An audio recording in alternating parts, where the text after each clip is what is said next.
जिसको इस आजादी का 75वां महोत्सव मनाने का पूरा अधिकार था, लेकिन उसको अपनी जान गंवा करके जाना पड़ा इस दुनिया से। इसके लिए सिर्फ क्या वो एक टीचर छैल सिंह जिम्मेदार है? नहीं, इसके लिए हम सब लोग इक्वल जिम्मेदार हैं।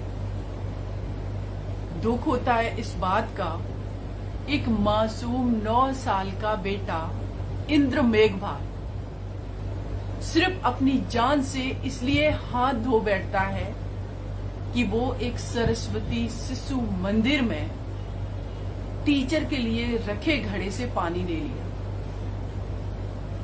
क्योंकि उस टीचर की नजरों में, संविधान की नजरों में नहीं, भारत के संविधान की नजरों में नहीं, भारत का संविधान जो कि बाबा साहब ने लिखा है वो सबको समानता का अधिकार देता है। आर्टिकल 17 अस्पृश्यता की बात करता है कि जो अस्पृश्यता है वो नहीं की जाएगी, और उसको बेस मानते हुए 1955 में सिविल राइट प्रोटेक्शन एक्ट की बनाया गया।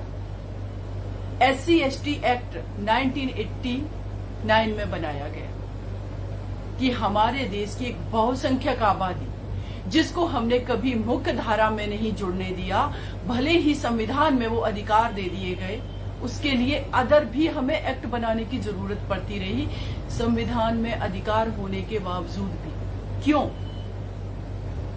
क्योंकि हमारे समाज में, हमारे देश का जो सोशल ताना बाना है, जो स्ट्रक्चर है, इसमें हम अपने ही देश के नागरिकों के साथ भेदभाव करते हैं, और उसी एक भेदभाव का, उसी छुआछूत का शिकार हुआ बच्चा जिसको मौत के मुंह में हम सब ने ढकेला, उस छैल सिंह जैसे टीचर ने ढकेला, जिसकी मानसिकता ये थी कि ये अछूत समाज से आने वाला बच्चा हमारे घड़े को कैसे टच कर सकता है। आज उस बेटे के लिए हम सबको आवाज उठानी है। ये सिर्फ एक वो इंद्र कुमार मेघवाल बेटे की बात नहीं है, ये बात इस देश में कितनी ऐसे अपराध हो रहे हैं जो सोशल मीडिया या किसी माध्यम से हम लोगों तक नहीं पहुंचते। आज ये बात, कल 15 अगस्त है, हम देश में 75वां स्वतंत्रता दिवस मनाने जा रहे हैं।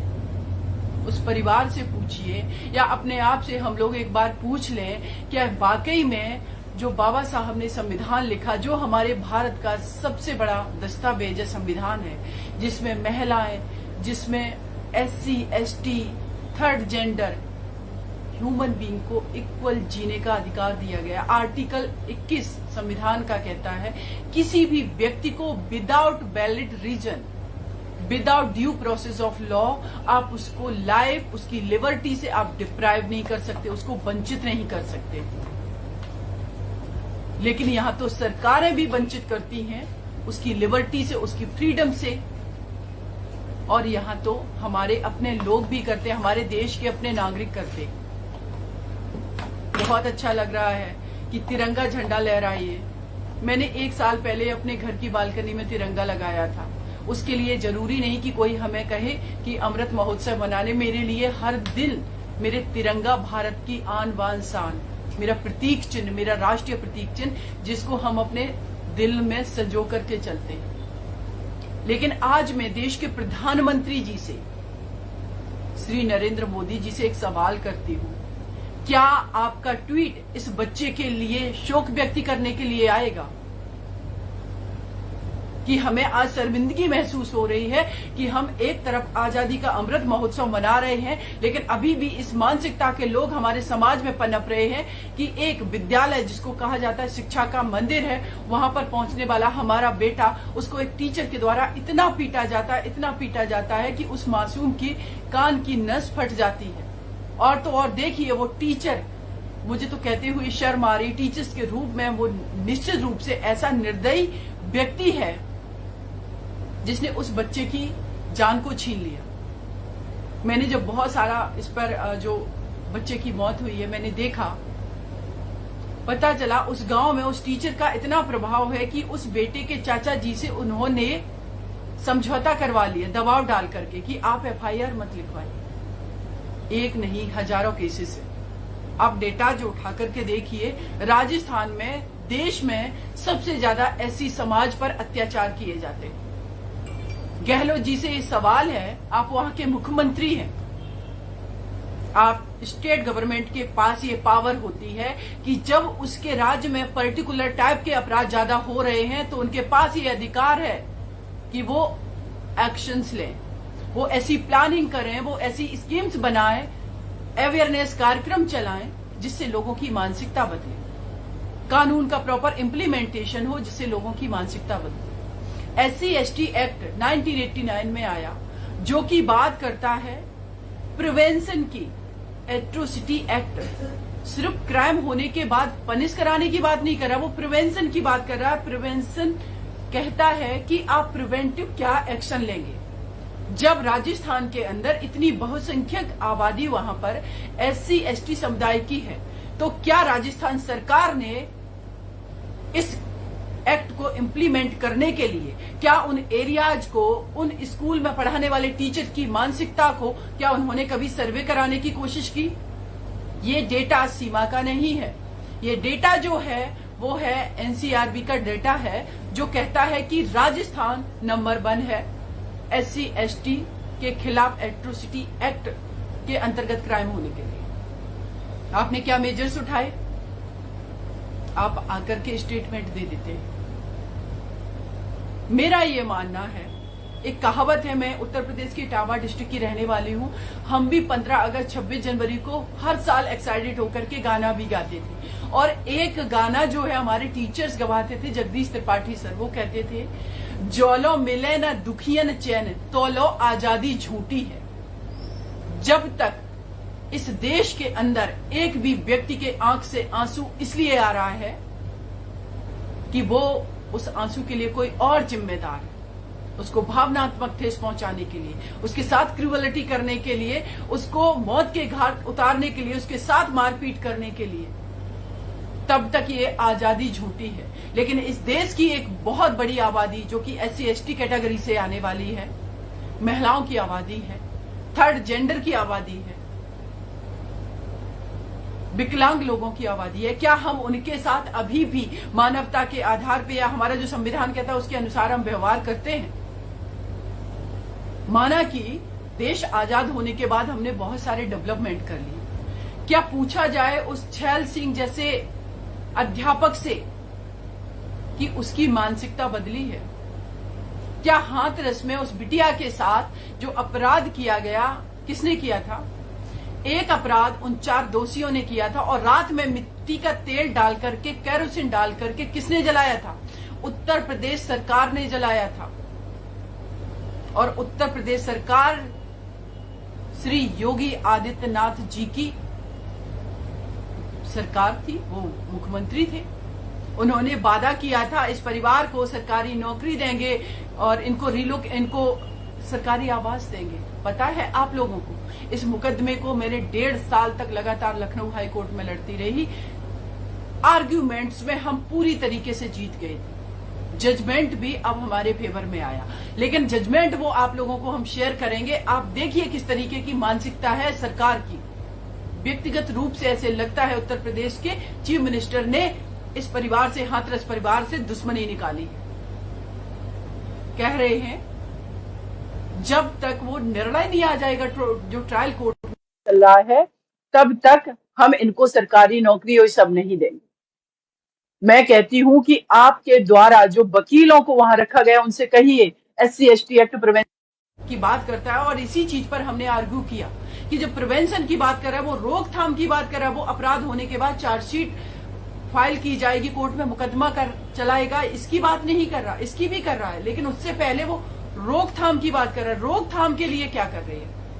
यही आर्गुमेंट हमारा कोर्ट से था कि माननीय न्यायालय ने सो मोटो कॉग्निजेंस लिया, वो हमें बता दें कि आप उस परिवार को कल अगर ये मुकदमा डिसाइड हो जाएगा, वहां पर डेमोग्राफिकल कंडीशन बहुत कम है, सिर्फ 2 परिवार हैं, दूसरे समुदायों का पूरा गांव है, कल ये फिर मारेंगे, उसके लिए आप क्या उपाय है आपके पास? उस परिवार को रिलोकेट करो, वहां से दूसरी जगह पहुंचा दो, आप वहां पर प्रॉपर तरीके से उनके रहने खाने पीने की हर चीज की व्यवस्था कर दो। 2 साल से वो परिवार सीआरपीएफ की सिक्योरिटी में है, लेकिन उसकी जो बेसिक उसके फंडामेंटल राइट थे उसका वायलेशन हो रहा है। वो फ्री घूम नहीं सकते, वो सब्जी खरीदने जाने के लिए भी सीआरपीएफ की परमिशन लेनी पड़ती है। इस चीज को लेकर के स्पेशली किसी दिन जो जजमेंट आया है, जो पूरा हाथरस केस में उत्तर प्रदेश सरकार लीपापोती कर रही है, उसको बारे में आप लोगों के साथ डिस्कशन करेंगे। लेकिन आप लोगों से मेरा अनुरोध है, इस लाइव को शेयर जरूर करते रहें। आप इस केस की बात करें जो इस छोटे से मासूम बच्चे के साथ हुआ है। आज मैं अगर आप लोगों के समक्ष यहां बैठी लाइव में अपनी बात रख पा रही हूं तो पता है आप सभी को किसके वजह से रख पा रही हूं? बाबा साहब भीमराव अंबेडकर जी के वजह से, माता सावित्रीबाई फुले जी के वजह से। अगर बाबा साहब ने ये संविधान नहीं लिखा होता तो शायद मैं लाइव नहीं आ पा रही होती और मैं एडवोकेट भी नहीं बन पाती और मैं शायद उस बच्चे के लिए आवाज भी नहीं उठा पाती। क्योंकि इस देश में एक बहुत बड़ी आबादी को तो शिक्षा से भी वंचित रखा गया, इक्वली ट्रीट नहीं किया गया। और एक और बात मैं कहना चाहती हूँ, लोग ये कहते हैं कि बाबा साहब भीमराव अंबेडकर जी ने अकेले संविधान नहीं लिखा। मैं भी ये कहती हूँ, कमेटी थी, उस कमेटी में बहुत सारे लोग थे, लेकिन राजेंद्र प्रसाद जी जो कि देश के पहले राष्ट्रपति थे, उनका कभी कोट पढ़ लेना। उन्होंने कहा कि जब संविधान सभा का गठन हुआ और प्रारूप समिति जब संविधान को बनाने की बात हुई तो मुझे ये था कि इस संविधान हमारे भारत को इस संविधान को लिखेगा कौन? तो मुझे डॉक्टर भीमराव अंबेडकर जी से ज्यादा काबिल कोई व्यक्तित्व दिखाई नहीं पड़ा। लेकिन वही बेटा बाबा भीमराव अंबेडकर जी, उनके साथ भी छुआछूत की गई थी। क्या हमारा वो मासूम बच्चा इंद्र मेघवाल बाबा साहब के बताए रास्ते पे चल करके क्या दूसरा भीमराव अंबेडकर नहीं बन सकता था? क्या वो आईएएस नहीं बन सकता था? डॉक्टर, इंजीनियर नहीं बन सकता था? अगर ये सब वो बनता तो क्या वो पैसे अर्न करता? क्या सोसाइटी में उसका थॉट प्रोसेस आता? क्या वो इस देश में कंट्रीब्यूट नहीं करता? या जो बच्चे जो रिजर्वेशन के थ्रू आए हैं, या हमारे देश की जो एनर्जी है, जो टैलेंट है हमारे युवा, क्या वो लोग सिर्फ अपने लिए कमा रहे हैं? क्या वो कंट्रीब्यूट नहीं करते? ये कैसी मानसिकता लोगों की हो गई है कि अगर कोई एससी एसटी समाज का बच्चा जिसका मर्डर होगा, जिसके साथ अत्याचार होगा, तो क्यों सिर्फ एज ए सिटीजन उसी पर्टिकुलर समुदाय के व्यक्ति को आवाज उठानी पड़ेगी? क्यों नहीं उस वर्ग से आवाज आएगी जिस वर्ग ने उसके साथ अत्याचार किया? ये अगर हमने मानसिकता बदल ली, जिस समाज से आने वाला वो टीचर है, अगर उस समाज ने इस बच्चे के लिए आवाज उठाई होती तो शायद मुझे लगता कि इतना ज्यादा एससी एसटी एक्ट भी काम नहीं करता, जितना जल्दी बदलाव, सामाजिक रिफॉर्म हम लोगों के थॉट प्रोसेस और हमारी मानवतावादी सोच से होता। लेकिन अफसोस इस बात का है कि हमारा देश, हमारा अपना भारत, एक खूबसूरत भारत जिसमें कितनी भाषाएं बोली जाती है, कितने तरीके के कल्चर है, हर चीज है। बाबा साहब ने सारी चीजों को बहुत अच्छे से इसमें पिरोया है संविधान में। कोई भी अगर संस्था, कोई भी अगर ये कहता है कि हमारे वजह से संविधान की अखंडता बची है, और कोई भी सरकार ये दावा करती है कि हमने भारत की अखंडता को बचाए रखा, तो मैं कहती हूँ नहीं, सिर्फ भारत के संविधान ने मेरे देश की अखंडता को बचाए रखा है। और इस अखंडता को बरकरार रखने में जो लेख के माध्यम से, जो प्रोविजन दे करके, जो आर्टिकल बना करके, जो इलस्ट्रेशंस दे करके, जो प्रोवाइजो बना करके व्यवस्था दी है, ये किसने दी है? हमारे आपके एक बेटे, इस देश के सबसे ज्यादा एजुकेटेड बेटे बाबा भीमराव अंबेडकर जी। गर्व महसूस होता है, लेकिन उनको भी छुआछूत के लिए,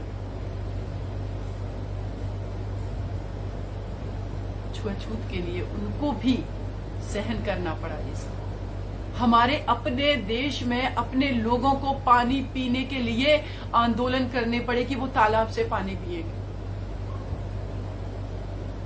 हम कैसी बात कर रहे हैं? हमारा संविधान अस्पृश्यता निरोध की बात करता है, निवारण की बात करता है। हमारा संविधान आर्टिकल 15 से लेकर के जो 28 तक दिए गए हैं, मौलिक अधिकारों की बात करता है। हमारे संविधान की preamble we the people of India, यहां से शुरुआत होती है भारत की संविधान की प्रस्तावना। We the people of India, हम भारत के लोग। हम भारत के लोग में क्या यहाँ पर पूरे भारत के लोग शामिल नहीं है? क्या यहाँ पर general, SC, ST, OBC, minorities, महिलाएं, थर्ड जेंडर, क्या सब शामिल नहीं है इसमें? भारत के लोगों में हर वो व्यक्ति शामिल है जो देख नहीं सकता, उसकी भी भावना है, वो भी शामिल है। जो विकलांग है पैरों से, वो भी शामिल है। जो कि कुछ हार्मोनल डिस्टरबेंस की वजह से या हार्मोनल जब किसी का बर्थ हुआ तो वो थर्ड जेंडर बन गया, जिनको हम लोग थर्ड जेंडर समुदाय, किन्नर समुदाय बोलते हैं। क्या उनके जन्म लेने में उनकी कोई गलती है? हमें कितनी स्टोरीज पढ़ते हैं कि उनके घर वालों ने उनको निकाल दिया, क्योंकि वो एक व्यक्तित्व, एक जीता जागता इंसान, जिसको जो देख सकता है, जो सुन सकता है, जिसके पास आइडियाज हैं, हमने उनको किस तरीके से अपमानित हमेशा किया। आज भी हम अपने देश के वाल्मीकि समाज, दलित समाज से आने वाले सफाई कर्मचारियों को गटर में उतार देते हैं। गटर का मतलब समझते हैं? लैट्रिन, बाथरूम जो हम लोग करते हैं उसकी सफाई करने के लिए उतार देते हैं। ये शर्म आनी चाहिए। किसको? सरकारों को, जिनके कान पे जू तक नहीं रेंगता है। टेक्नोलॉजी में हम कहां पहुंच गए? चंद्रमा पे पहुंच गए। लेकिन क्या हम अपने लोगों के लिए वो मशीनरी नहीं ला सकते जिस मशीनरी को लेकर के वो सीवर में जाकर के सीवर की सफाई करें? हम दिखावा करते हैं। खुशी है कि देश की साक्षरता दर बढ़ी है, लेकिन ये भी तो सच है कि अनएम्प्लॉयमेंट भी तो बढ़ा ही है। हम नहीं दे पा रहे ना वो सारी चीजें। इस बच्चे के, इंद्र मेघवाल के लिए कौन जिम्मेदार है? क्या इस पर देश के प्रधानमंत्री जी ट्वीट करेंगे? क्या गहलोत जी, राजस्थान के चीफ मिनिस्टर, इस पर आंसर करेंगे? अगर नहीं करेंगे तो हम सब लोग आपसे एक बात बोल रहे हैं, राजस्थान में आकर के उस बच्चे के जस्टिस के लिए आंदोलन करेंगे। कंपनसेशन सिर्फ नहीं चाहिए, न्याय चाहिए, और आगे अपराध ना हो इसके लिए आप क्या प्रिवेंटिव एक्शन ले रहे हैं, इस पर जवाब चाहिए। कुछ समय पहले, 5-6 महीने पहले, एक मेघवाल नाम का बेटा पाली जिले में, सिर्फ उसने मूंछ रख ली, स्मार्ट दिख रहा इसलिए उसको मार दिया गया। ये किसकी जिम्मेदारी है? क्राइम रोकना, लॉ एंड ऑर्डर किसका फेल हुआ? और ऐसे छैल सिंह की मानसिकता फ्रंट पर आ गई।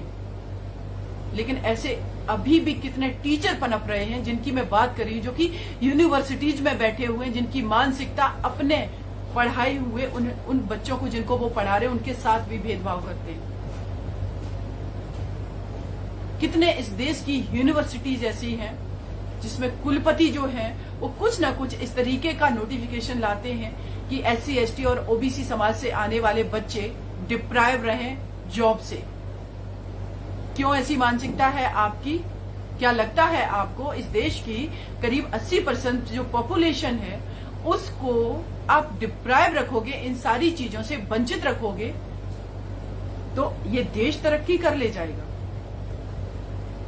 क्या एक ऐसी कैटेगरी के बेटे में या बेटी में या ST कैटेगरी के बेटे में वो टैलेंट नहीं है कि जो वो भी इस देश में कंट्रीब्यूट कर सके? ये मानसिकता ऐसी है, ये आपकी डिप्लोमेसी ऐसी है कि आप जानबूझ करके इन लोगों को डिप्राइव रखते। बेसिक एजुकेशन अच्छी नहीं है। अभी हरियाणा राज्य में एक योजना आई है चिराग करके, उसमें आप लोगों को पता है प्रोविजन क्या है? उसमें प्रोविजन ये है कि जो व्यक्ति अपने बच्चे को प्राइवेट स्कूल में पढ़ाएगा उसको सरकार 1000 रुपए देगी, और जो बच्चा सरकारी स्कूल में पढ़ने जाएगा उसको 500 रुपए फी देनी पड़ेगी। लेकिन मीडिया में कहीं चर्चा नहीं है। मीडिया को चौथा स्तंभ कहा जाता था। जब हमारा देश आजाद हुआ मीडिया का बहुत बड़ा रोल था। आज मीडिया एक इंडस्ट्री का काम कर रही है। तो आप बोले ना कि हम एक इंडस्ट्री का काम कर रहे हैं, जो पैसे वाले लोग हैं, जो इन्फ्लुएंसिव लोग हैं, जब वो हमें मेंटेन करेंगे, मेरी अर्निंग जब उनसे होगी तब हम बात रखेंगे। इसी का एग्जाम्पल जब ये लोग रोड ग्राउंड पर उतरते हैं हमारे रिपोर्टर, तो आप देखते हैं उनका विरोध होता है, आम जनता विरोध करती है। होगा विरोध, क्योंकि आप देश के साथ एक तरीके से हम कहेंगे गद्दारी कर रहे हैं, मेरे भारत के साथ। हम राष्ट्रभक्त लोग हैं, और उससे बड़ा राष्ट्रभक्त कौन व्यक्ति होगा जिसने इतना खूबसूरत संविधान लिख दिया। 75 साल हो गए हमें आजाद हुए कल, लेकिन आपको पता है हमारे भारत के संविधान में 100 से ज्यादा संशोधन हो चुके हैं। इतना लिबरल संविधान बनाया है बाबा साहब ने। इसलिए क्योंकि समय परिस्थितियां बदलती हैं, तो समय के रिक्वायरमेंट के अनुसार हम फ्लेक्सिबिलिटी दें, लेकिन हमारे देश के लोग फ्लेक्सिबल अभी भी नहीं होना चाहते अपनी मानसिकता से। वो अभी भी अपने ही लोगों के बच्चों को मारेंगे, उनको पढ़ने से डिप्राइव करेंगे, उनकी जान ले लेंगे क्योंकि घड़े से पानी पी लिया। ऐसे व्यक्ति को तो मैं कहूंगी कि जितना जल्दी हो सके राजस्थान सरकार with in 1 month trial complete करके उसको फांसी की सजा दिलवाए, तो शायद न्याय हो पाएगा। तब शायद लोगों में डर आएगा, क्योंकि लोगों की मानसिकता आप नहीं बदल पा रहे। तो जिसने अपराध कर दिया, अब उस अपराध की सजा तो यही है, मर्डर की फांसी की सजा। इंटेंशनली उसने मारा, छोटे से बच्चे को मारा, उसका इंटेंशन था। तो आप लोगों से मेरा अनुरोध है, इस बेटे के लिए, इंद्र मेघवाल के लिए आप लोग ज्यादा से ज्यादा आवाज उठाइए, राजस्थान सरकार को टैग करिए, इनसे जवाब मांगिए। ये बेटा किसी के भी घर का हो सकता है, और इस तरीके का टीचर किसी भी स्कूल कॉलेज में हो सकता है। तो इसलिए आप लोगों से मेरा अनुरोध है, इस बेटे के लिए एकजुट हो जाइए और इस लाइव को शेयर भी कीजिए, जिससे लोगों तक आवाज पहुंचे और अपने अधिकारों का, अपने कर्तव्यों का प्रयोग कीजिए। हमारा भारत का संविधान कहता है, जो मौलिक कर्तव्य दिए गए हैं, एज ए सिटीजन हमारी ये जिम्मेदारी है कि हम अपने नागरिकों को प्रोटेक्ट करें। और नागरिकों में वो आपके घर का बेटा, मेरे घर का बेटा, आपके घर की बेटी, मेरे घर की बेटी, देश का कोई भी नागरिक हो सकता है। वो किसी भी कैटेगरी का हो सकता है, वो किसी भी जाति, समुदाय, वर्ग का, क्षेत्र का हो सकता है। यही तो मेरा संविधान सिखाता है, यही तो बेसिक एजुकेशन है, यही तो मानवाधिकार की बात करता है, यही तो मानवतावाद की बात करता है। इससे इतर कुछ भी नहीं। यही तो प्रकृति बात करती है। प्रकृति किसी के साथ अन्याय नहीं करती है। कभी कभी मैं वीडियोज देखती हूँ, एक बत्तख है, वो एक डॉगी के छोटे से बच्चे को अपने पीठ पर बैठाल करके ले जा रही है। ये प्रेम है, ये करुणा है, ये मानवतावाद है, जो कि एनिमल्स में भी दिखने को मिलती है। लेकिन हम जब देखते हैं स्पीसीज नहीं, सेम हम लोग मानव, ह्यूमन बीइंग होने के बावजूद भी वो मानवता नहीं दिखा पा रहे हैं। धिक्कार है ऐसे लोगों पर जो एक मासूम सा बेटा इंद्र मेघवाल को मार देते हैं पानी लेने के लिए। हमारा सोच ये होना चाहिए कि ऐसे बच्चे को तो हम अपने हाथ से पानी पिलाएं, उसके सर पे एक हाथ फहरा करके उससे कहें, बेटा जाओ अब क्लास में पढ़ो, जाकर के अच्छे से पढ़ाई करो, बहुत आगे जाना है, देश को बहुत आगे ले जाना है, तरक्की करना है, माँ बाप का नाम रोशन करना, देश का नाम रोशन करना है। लेकिन नहीं, हम ऐसा क्राइम करके जो हमारी आने वाली जनरेशन है उसको भी हम इसी तरीके का बनाते जा रहे हैं। हमने इस देश में जनरल कैटेगरी, ओबी कैटेगरी, SC ST सब बना डाली। वो कैटेगरी सिर्फ मुझे लगता है जॉब के लिए नहीं बनाई है, हमने वो कैटेगरी इसलिए भी बना दी है क्योंकि इससे हमारी मानसिकता रिफ्लेक्ट होती रहे कि ये नीचा व्यक्ति है, ये ऊंचा व्यक्ति है, ये ऐसा व्यक्ति है। आगे आने वाला भविष्य इस देश की ऐसे बच्चों का है जिन बच्चों से आज उनका जीवन छीन लिया गया। एक बेटे को पानी पीने से रोका गया था ना, उनका नाम बाबा भीमराव अंबेडकर जी। जब रोका गया ना, वो जिद पर अड़े तो भारत का संविधान लिख दिया और सबसे ज्यादा डिग्रियां हासिल कर ली। और उन्होंने इस देश की 49% महिलाओं की आबादी को जो अधिकार दिलाए हैं ना, शायद कोई नहीं दिला पाया। तो मैं तो कहूंगी आज कि इस 75वें आजादी के अमृत महोत्सव पे इस देश की हर स्त्री को कम से कम बाबा साहब के लिए तो एक बार जरूर फेसबुक पे लाइव आकर के उनका शुक्रिया अदा करना चाहिए, क्योंकि उनके दिए गए अधिकारों से आज हम सब लोग बोल पा रहे हैं। बाकी आप सभी मेरे साथियों का, मेरे फेसबुक के सभी भाइयों का बहुत बहुत शुक्रिया। आप लोगों ने मुझे ध्यानपूर्वक सुना।